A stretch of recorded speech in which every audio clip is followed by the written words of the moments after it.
Hello everyone, welcome to our YouTube channel. This is Jay Singh. आज की video में हम बात करेंगे हमारी बॉडी के एक बेहद खास ऑर्गन के बारे में, जो कि है पेनक्रियास। ये हमारे डाइजेस्टिव सिस्टम का ऑर्गन है। डाइजेस्टिव सिस्टम के बारे में तो आप अच्छी तरह से जानते हैं। ऐसा सिस्टम जो आपने खाना खाया है उसको पचाने में हेल्प करता है, मदद करता है। वहीं यहाँ पर जो हमारा पेनक्रियास होता है, साथ ही साथ हमारे एंडोक्राइन सिस्टम का भी ऑर्गन माना जाता है। एंडोक्राइन सिस्टम क्या होता है भाई? तो यहाँ पर सिंपली एंडोक्राइन सिस्टम एक ऐसा सिस्टम होता है जहाँ पर बहुत सारे ग्लैंड्स होते हैं, ऑर्गन्स होते हैं जो हार्मोन रिलीज करते हैं। यह हार्मोन हमारे शरीर को चलाने के लिए, जिंदा रखने के लिए, अच्छे से फंक्शन करने के लिए चाहिए ही चाहिए। यह हार्मोन हमारे अंदर ग्रोथ करते हैं, डेवलपमेंट करते हैं, मेटाबॉलिज्म में हेल्प करते हैं। तो बहुत सारे फंक्शन ये हार्मोन करते हैं। तो यहाँ पर जो ये पेनक्रियास होता है मेनली हमारे ब्लड शुगर को कंट्रोल करने में इन्वॉल्व होता है, हमारे मेटाबॉलिज्म में इन्वॉल्व होता है। अगर यहाँ पर मैं आपको 3 मेन फंक्शन बताऊं हमारे पेनक्रियास का, तो पहला होता है हार्मोन रिलीज। और एक बेहद खास चीज मैं आपको पेनक्रियास के बारे में बता दूं कि ये जो पेनक्रियास होता है इसके अंदर बहुत सारे आइलेट सेल्स मौजूद होते हैं। आइलेट सेल्स को मेनली हम पेनक्रियाटिक सेल्स भी बोल देते हैं, या फिर इसको आइलेट ऑफ लैंगरहन भी बोलते हैं। एक साइंटिस्ट थे लैंगरहन, जिन्होंने इन सेल्स की खोज की थी, इसलिए उनके नाम पर इसको आइलेट ऑफ लैंगरहन बोलते हैं। एक हेल्दी एडल्ट की बात की जाए तो उनके पेनक्रियास के अंदर 1 मिलियन से ज्यादा ये आइलेट सेल्स मौजूद होते हैं। अगर हम आइलेट सेल्स के फंक्शन के बारे में बात की जाए, काम की बात की जाए, तो ये हार्मोन को प्रोड्यूस करते हैं और इसको डायरेक्टली प्रोड्यूस करने के बाद आपके ब्लड फ्लो के अंदर मिला देते हैं। यहाँ पर बेसिकली 5 तरह के डिफरेंट सेल्स होते हैं जिनकी मदद से हार्मोन प्रोड्यूस होते हैं, जैसे कि अल्फा सेल हो गया, बीटा सेल हो गया, पीपी सेल हो गया, जिसको गामा सेल भी बोलते हैं या एफ सेल भी बोलते हैं। चौथा यहाँ पर डेल्टा सेल होता है और पांचवा यहाँ पर एप्सिलॉन सेल होता है। तो यह 5 सेल्स की मदद से बहुत सारे हार्मोन आपका पेनक्रियास प्रोड्यूस करता है और डायरेक्टली उसको ब्लड फ्लो के अंदर मिला देता है। यहाँ पर जितने भी टोटल पेनक्रियाटिक आइलेट सेल्स मौजूद होते हैं उनमें इन सेल्स की डिस्ट्रीब्यूशन की बात की जाए तो यहाँ पर 15 से 20% तक अल्फा सेल्स मौजूद होते हैं, 50 से 70% तक आपके बीटा सेल्स मौजूद होते हैं, 4 से 5% तक आपके पीपी सेल्स मौजूद होते हैं, 5 से 10% तक आपके डेल्टा सेल्स मौजूद होते हैं और 1 से 2% तक आपके एप्सिलॉन सेल्स मौजूद होते हैं। ये जो अल्फा सेल होता है, ये आपके बॉडी के अंदर ग्लूकागॉन हार्मोन प्रोड्यूस करता है। यह एक तरह का पॉलीपेप्टाइड हार्मोन होता है। ये जस्ट अपोजिट काम करता है आपके इंसुलिन के। कहने का मतलब, जब आपके ब्लड स्ट्रीम में ब्लड शुगर का लेवल कम हो जाता है तो ये आपके बॉडी में ग्लूकोनियोजेनेसिस प्रोसेस इंड्यूस करता है। ग्लूकोनियोजेनेसिस प्रोसेस कहने का सिंपल से मतलब जो प्रोटीन होता है, यह उसको ब्रेक डाउन करके ग्लूकोज में बदल देता है और इसको भेज देता है आपके ब्लड स्ट्रीम में, जहां पर आपका जो ब्लड शुगर का लेवल है वो बढ़ जाता है और आपको एनर्जी मिलती है। यहाँ पर जो हमारा पेनक्रियास का बीटा सेल्स होता है, यह मेनली 2 हार्मोन प्रोड्यूस करता है। पहला होता है इंसुलिन और दूसरा होता है एमाइलिन। इंसुलिन के बारे में तो आप अच्छी तरह से जानते हैं कि जब भी आप कोई कार्बोहाइड्रेट प्रोडक्ट कंज्यूम करते हैं वो अपने स्मॉलेस्ट यूनिट में टूटता है, जैसे कि ग्लूकोज में टूटा।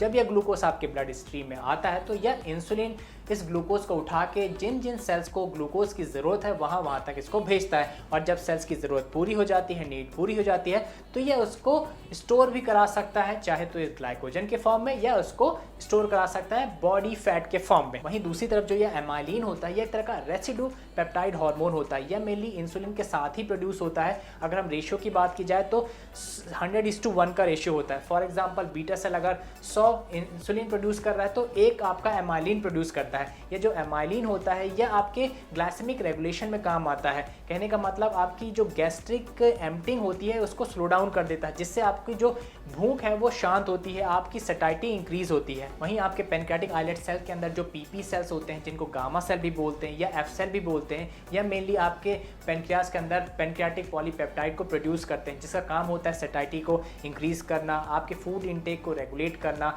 आपका जो गॉल ब्लैडर है उसके कॉन्ट्रैक्शन को रेगुलेट करना। ठीक है। और यहाँ पर जो ये डेल्टा सेल्स होते हैं, ये सोमेटोस्टैटिन हार्मोन प्रोड्यूस करते हैं। इस सोमेटोस्टैटिन को growth hormone inhibiting hormone GHIH भी बोलते हैं। ये एक तरह का पेप्टाइड हार्मोन होता है जो आपके एंडोक्राइन सिस्टम को रेगुलेट करता है। यह सोमेटोस्टैटिन आपके इंसुलिन, आपके ग्लूकागॉन के प्रोडक्शन को भी अफेक्ट करता है, रेगुलेट करता है। ये जो सोमेटोस्टैटिन होता है, ये आपके स्टमक के अंदर जो गैस्ट्रिक एसिड है उसके प्रोडक्शन को भी इनडायरेक्टली कम करता है। अब होता क्या है कि ये जो अदर हार्मोन होते हैं जो आपके आपके गैस्ट्रिक एसिड के प्रोडक्शन को बढ़ाते हैं, जैसे कि गैस्ट्रिन हो गया, हिस्टामाइन हो गया, ये उसके रिलीज को कम कर देते हैं, जिससे आपका जो डाइजेशन प्रोसेस है वो स्लो डाउन हो जाता है। वहीं लास्ट जो आपके पैनक्रियाटिक आइलेट सेल्स के अंदर एप्सिलॉन सेल्स होते हैं, ये प्रोड्यूस करते हैं ग्रेलिन हार्मोन। ग्रेलिन हार्मोन एक तरह का हंगर हार्मोन होता है, यह आपके अंदर भूख के एहसास को बढ़ाता है। दूसरी चीज यहाँ पर हमारा पैनक्रियास पैनक्रियाटिक जूस रिलीज करता है। इस पैनक्रियाटिक जूस में मेनली होते हैं बाइकार्बोनेट्स। इनका काम क्या होता है, यह जो आपका एसिड आ रहा है स्टमक से स्मॉल इंटेस्टाइन के डिओडेनम पार्ट में, उसको न्यूट्रलाइज करने का काम आता है।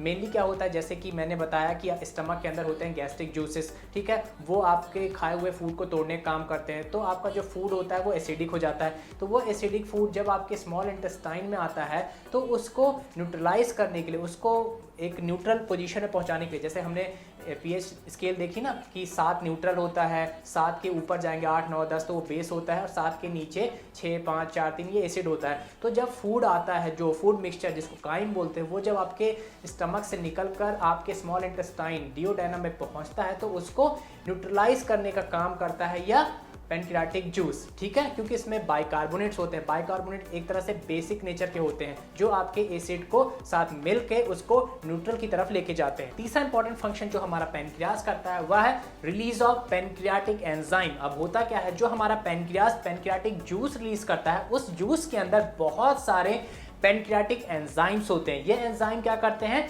आपके फूड के अंदर जो न्यूट्रिएंट प्रेजेंट है, प्रोटीन प्रेजेंट है, कार्बोहाइड्रेट प्रेजेंट है, फैट प्रेजेंट है, उनको फर्दर ब्रेक डाउन करते हैं ताकि डाइजेशन में आसानी हो। यहाँ पर बहुत सारे एंजाइम जैसे कि ट्रिप्सिन हो गया, काइमोट्रिप्सिन हो गया, लिपेज हो गया, अमाइलेज हो गया, प्रोटीज हो गया, कार्बोएक्सिपेप्टाइडेस हो गया, तो इतने सारे एंजाइम हमारा पैनक्रियास रिलीज करता है। इसलिए हम पैनक्रियास को enzyme power house of digestion भी बोला जाता है, ठीक है। तो ये जो एंजाइम्स होते हैं, अगर एक एक करके बात करें इनके बारे में, तो जो पहला आता है ट्रिप्सिन। ट्रिप्सिन क्या करता है, यह मदद करता है, एक्टिवेट करता है दूसरे एंजाइम्स को, और उनके साथ मिलके जो प्रोटीन होता है उसको फर्दर ब्रेक डाउन करता है। फॉर एग्जांपल जैसे मैंने आपको बताया जो प्रोटीन होता है इसको पॉलीपेप्टाइड्स बोलते हैं, ये बहुत सारे अमीनो एसिड की चेन होता है। तो यहाँ पर जो बहुत सारे अमीनो एसिड की चेन है, इसको शॉर्ट चेन में बदलना, जो long chain of amino acid है प्रोटीन की, उनको short chain of amino acid में बदलने का काम ये ट्रिप्सिन करता है। यहाँ पे जो ट्राइपेप्टाइड्स हैं,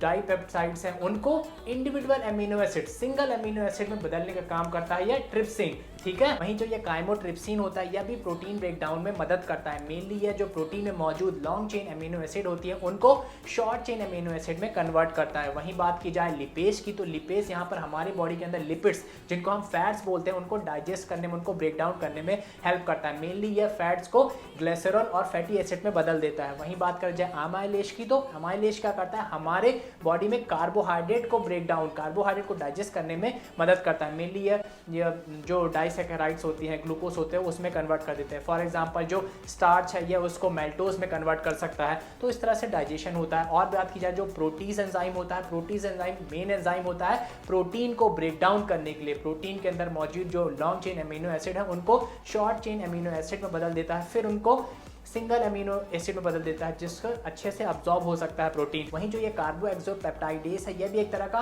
प्रोटीज एंजाइम ही होता है, जो हमारे प्रोटीन को ब्रेक डाउन करने में काम आता है। वैसे तो ये कार्बोएक्सोपेप्टाइडेस हमारे वाउंड हीलिंग में भी काम आता है, ब्लड क्लॉटिंग में भी काम आता है। अगर हम बात करें पैनक्रियास के स्ट्रक्चर की, तो यहाँ पर मेनली 4 चीज़ें होती हैं, जिसमें से पहली होती है पैनक्रियाटिक डक्ट, दूसरा होता है हेड ऑफ पैनक्रियास, तीसरा होता है बॉडी ऑफ पैनक्रियास, और चौथा होता है टेल ऑफ पैनक्रियास, जैसे कि आप इस समय इमेज में देख पा रहे हैं। यहाँ पर इसके जो लेंथ है नियर अबाउट 12 से 15 सेंटीमीटर का यह पैनक्रियास होता है। तो यहाँ पर अभी आपने जान लिया कि ये पैनक्रियास क्या होता है या क्यों हमारे बॉडी के अंदर होता है और इसके क्या क्या फंक्शंस होते हैं। आई होप आपको इन्फॉर्मेशन बहुत अच्छी लगी होगी। तो आज की वीडियो में इतना ही। और यहाँ पर अगर आप चाहते हैं बॉडी बिल्डिंग फिटनेस के बारे में एडवांस इन्फॉर्मेशन गेन करना, तो यहाँ पर आप हमारा advance personal trainer certification course कर सकते हैं। इसका लिंक नीचे आपको डिस्क्रिप्शन बॉक्स में मिल जाएगा। आज के लिए ऑफर भी है, तो ऑफर मिस बिल्कुल भी मत करिए।